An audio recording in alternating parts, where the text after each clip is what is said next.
नमस्कार दोस्तों, मैं दीपक शुक्ला आपका स्वागत करता हूं आपके अपने YouTube channel A to Z banking information पर। दोस्तों, आज के वीडियो में हम जानकारी देंगे कि सेविंग अकाउंट यानी बचत खाता, करेंट अकाउंट यानी चालू खाता में क्या अंतर होता है, यानी इन दोनों में क्या डिफरेंस होता है करेंट अकाउंट और सेविंग अकाउंट के बीच में।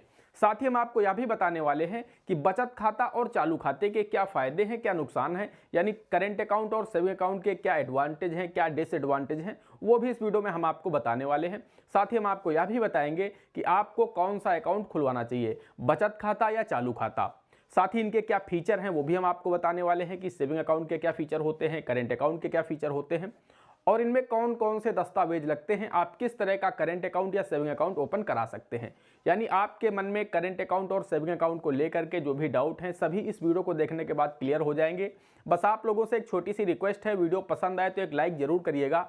साथ ही चैनल पर नए हैं, पहली बार आए हैं तो चैनल को सब्सक्राइब करके बेल आइकन को प्रेस कर लीजिएगा, ताकि जैसे हम इस तरह का कोई भी दूसरा वीडियो अपलोड करें तो उसका नोटिफिकेशन आपको सबसे पहले मिले। चलिए शुरू करते हैं। दोस्तों, एक बात आप लोग अक्सर सोचते होंगे, आपके दिमाग में एक बात अक्सर आती होगी कि जब आप एटीएम मशीन पर जाते हैं कैश विड्रॉल करने के लिए, जब आप अपना एटीएम कार्ड लगाते हैं मशीन में तो वहां पर आपसे पूछा जाता है कि आपका करेंट अकाउंट है या सेविंग अकाउंट है। तो आप में से ज़्यादातर लोग क्या करते हैं कि सेविंग अकाउंट सिलेक्ट करते हैं, क्योंकि आप सभी को पता है कि 95% लोगों का सेविंग अकाउंट ही होता है, यानी बचत खाता ही होता है। करेंट अकाउंट बहुत कम होता है। लेकिन आप सभी के दिमाग में एक बात चला करती है कि ये करेंट अकाउंट होता क्या है, ये हम क्यों नहीं खुलवाते हैं। तो दोस्तों, हम आपको बताना चाहते हैं जो सेविंग अकाउंट होता है वो आपकी सेविंग को प्रमोट करता है। आप जो भी सेविंग्स करते हैं, आप जो भी पैसा बचाते हैं, आप अपने बचत खाते में जमा करते हैं या फिर आपकी जो सैलरी आती है आप उसमें से जो हिस्सा खर्च करते हैं, जो पैसा आपका बच जाता है वो आपके सेविंग अकाउंट में पड़ा रहता है। अब उस पर होता क्या है कि बैंक आपको ब्याज देते हैं। जो पैसा आपके सेविंग अकाउंट में पड़ा है, बैंक आपको आज के समय में, अगर हम ब्याज की बात करें जनवरी 2024 में, तो दोस्तों आज लगभग 3% ब्याज आपको नॉर्मली देश के जो भी गवर्नमेंट बैंक हैं वो 3% के आसपास सेविंग बैंक पर आपको ब्याज दे रहे हैं। अगर आपका पैसा सेविंग अकाउंट में पड़ा है तो आपको नॉर्मली 2.9 से लेकर के 4% तक का इंटरेस्ट आपको देश के सरकारी बैंक दे रहे हैं। वहीं कुछ देश के चुने हुए प्राइवेट बैंक हैं जो कि आपको 6% भी सेविंग अकाउंट पर ब्याज दे रहे हैं, लेकिन उनकी संख्या बहुत ही कम है और उनमें लोगों के बैंक अकाउंट भी बहुत कम है। तो मेरा कहने का जो तात्पर्य है कि आपको सेविंग अकाउंट पर आज के समय में 3 से 4% का ब्याज मिल जाता है। तो जो भी पैसा आप उस सेविंग अकाउंट में रखते हैं आपको उस पर 3 से 4% का जो इंटरेस्ट है वो मिल जाता है। लेकिन दोस्तों, आपका पैसा अगर करेंट अकाउंट में है तो उस पर आपको कोई भी ब्याज बैंक नहीं देता है। जी हाँ दोस्तों, पहला अंतर तो ये हो गया कि अगर आपका पैसा सेविंग अकाउंट में पड़ा है, चाहे वो 1 लाख हो, 1000 हो, 100 रुपए हो या 1 रुपया हो, जितना भी पैसा आपके सेविंग अकाउंट में पड़ा है, चाहे वो 1 करोड़ क्यों ना हो, उस पर आपको 3 से 4% का सेविंग अकाउंट पर ब्याज मिल जाता है वार्षिक। लेकिन अगर हम बात करें करेंट अकाउंट की, तो करेंट अकाउंट में आपका पैसा चाहे 1 रुपया पड़ा हो या 1 लाख पड़ा हो या फिर 1 करोड़ पड़ा हो, उस पर आपको बैंक 1 पैसे का भी ब्याज नहीं देता है। तो पहला अंतर तो ये हो जाता है। क्योंकि दोस्तों यहाँ पर होता क्या है, जो दूसरा जो बड़ा अंतर है वो मैं आपको बता देता हूँ कि आखिर बैंक आपको करेंट अकाउंट पर ब्याज क्यों नहीं देते हैं।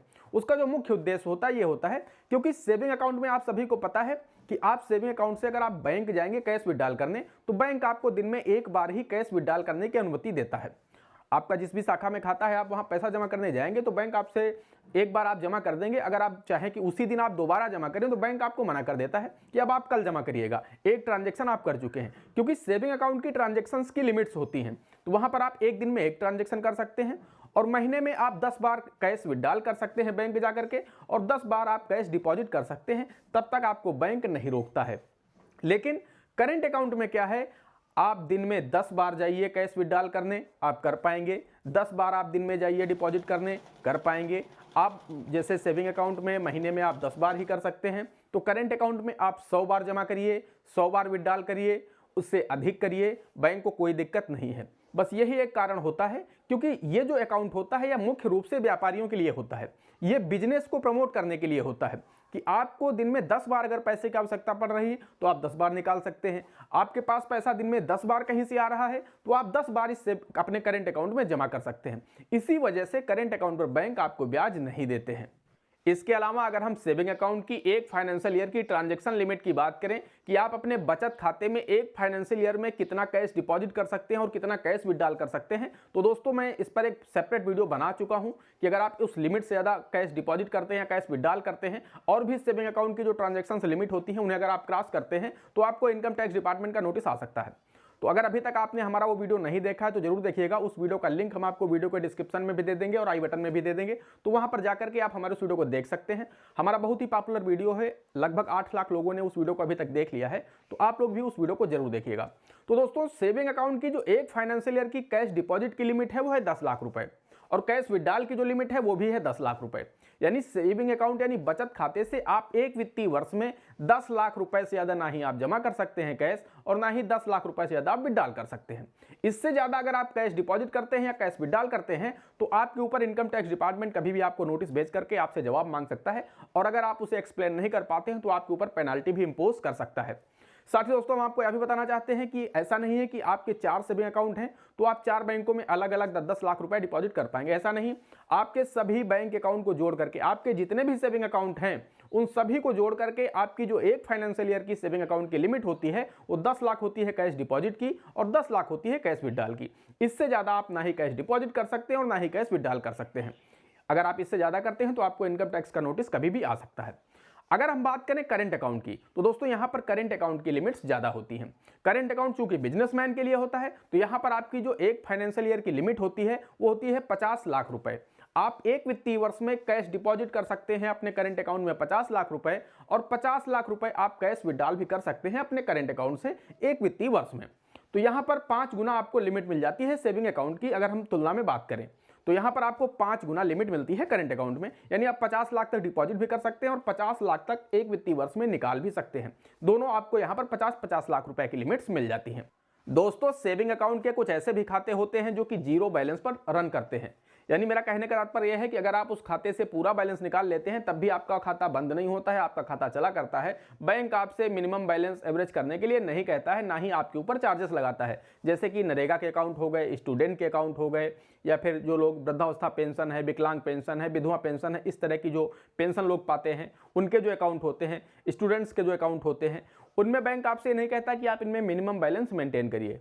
आपका अगर खाता जीरो बैलेंस भी है, अगर आपके खाते में 500 है, आप 500 पूरे विड्रॉल कर लीजिए तब भी आपका खाता चले करेगा, आपका खाता इनएक्टिव नहीं होगा, बैंक आपके खाते को बंद नहीं करेगा और ना ही आपके ऊपर चार्जेस लगाएगा। जबकि अगर हम करंट अकाउंट की बात करें तो करंट अकाउंट में ऐसा नहीं है।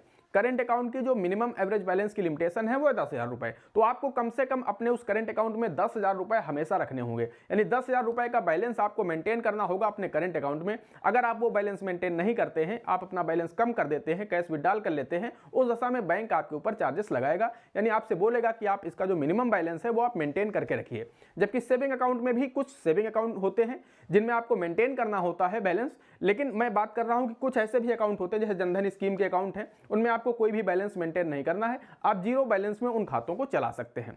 अब दोस्तों हम बात कर लेते हैं जैसे सेविंग अकाउंट में आप ज्वाइंट खाता भी खुलवा सकते हैं अपने फैमिली मेंबर्स के साथ, हस्बैंड वाइफ के साथ खुलवा सकता है, आप अपने माता पिता के साथ खुलवा सकते हैं, माता पिता अपने बच्चों के साथ खुलवा सकते हैं। तो आप ज्वाइंट खाते भी खुलवा सकते हैं और सिंगल अकाउंट भी खुलवा सकते हैं। आप सेल्फ खुलवाना चाहते हैं तो सेल्फ अकाउंट भी खुलवा सकते हैं।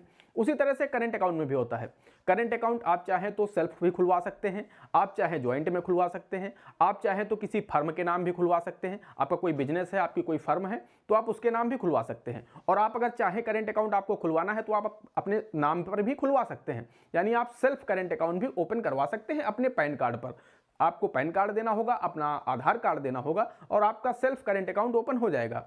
और अगर आपका कोई बिजनेस है तो आप बिजनेस के नाम से अगर करंट अकाउंट ओपन करना चाह रहे हैं तो फिर दोस्तों वहां पर आपको अपना पैन कार्ड, आधार कार्ड देना होगा, साथ ही आपको अपने बिजनेस का जीएसटी रजिस्ट्रेशन भी देना होगा और जो व्यवसाय आप कर रहे हैं उससे संबंधित आपके पास में उसका लाइसेंस होना चाहिए। मान लीजिए आप मेडिकल स्टोर खोल रहे हैं और मेडिकल स्टोर का आपको करंट अकाउंट ओपन कराना है अपने फर्म के नाम से, तो फिर वहां पर आपको अपने जो मेडिकल स्टोर का लाइसेंस होता है वो भी आपको देना होगा, तभी आपका करंट अकाउंट ओपन होगा। साथ ही उसका जो मालिक होगा, जो ऑनर होगा, उसका केवाईसी डॉक्यूमेंट जैसे उसका पैन कार्ड, आधार कार्ड, ये भी उसे देना होगा, तो आपका करंट अकाउंट ओपन हो जाएगा। तो दोस्तों ये मुख्य रूप से अंतर होते हैं। अगर हम बात करें कि आपको सेविंग अकाउंट खोलना चाहिए फिर करंट अकाउंट खोलना चाहिए, तो दोस्तों हम आपको बताना चाहते हैं अगर आपका कोई ऐसा काम है, आप कोई ऐसा कार्य करते हैं जैसे आप ऑनलाइन वाला काम करते हैं, APS का काम करते हैं, मनी ट्रांसफ़र का काम करते हैं, जनसेवा केंद्र का काम करते हैं, इस तरह के अगर आप कोई काम करते हैं तो फिर दोस्तों आप अपने सेविंग अकाउंट से ट्रांजैक्शन ना करें। आपको चाहिए एक करेंट अकाउंट अपने नाम से सेल्फ करेंट अकाउंट ओपन करवा लीजिए और ये सारे काम आप उससे करिए। क्योंकि मैं जो आपको बता रहा हूँ कि ऐसा नहीं है कि आप एक साल में 10 लाख रुपए की लिमिट को नहीं क्रॉस करेंगे। निश्चित रूप से अगर आप मनी ट्रांसफर का काम करते हैं, APS का काम करते हैं, तो आपकी जो लिमिट्स हैं वो 10 लाख रुपए को क्रॉस कर जाएंगी। और अगर आपकी लिमिट्स 10 लाख रुपए को क्रॉस कर रही एक फाइनेंशियल ईयर में, तो आपको इनकम टैक्स डिपार्टमेंट आप नोटिस कभी भेज सकता है और ये नोटिस आपको अगले 8 सालों में कभी भी आ सकता है। तो इसलिए आपको एक करेंट अकाउंट ओपन करवा लेना चाहिए। उसमें आपको ये भी नहीं कि GST देना है या आपको लाइसेंस देना है, ऐसा कुछ नहीं। आप सेल्फ करेंट अकाउंट ओपन करवा सकते हैं पैन कार्ड और आधार कार्ड दे करके। बस ये है कि आपका जो पैसा करेंट अकाउंट में रहेगा उस पर आपको ब्याज नहीं मिलेगा।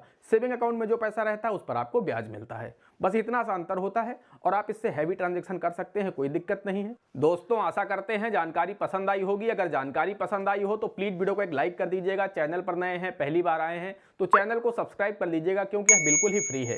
दोस्तों आज के वीडियो में इतना ही, मिलते हैं अगले वीडियो में किसी अगले इंटरेस्टिंग टॉपिक के साथ। तब तक के लिए जय हिंद, जय भारत।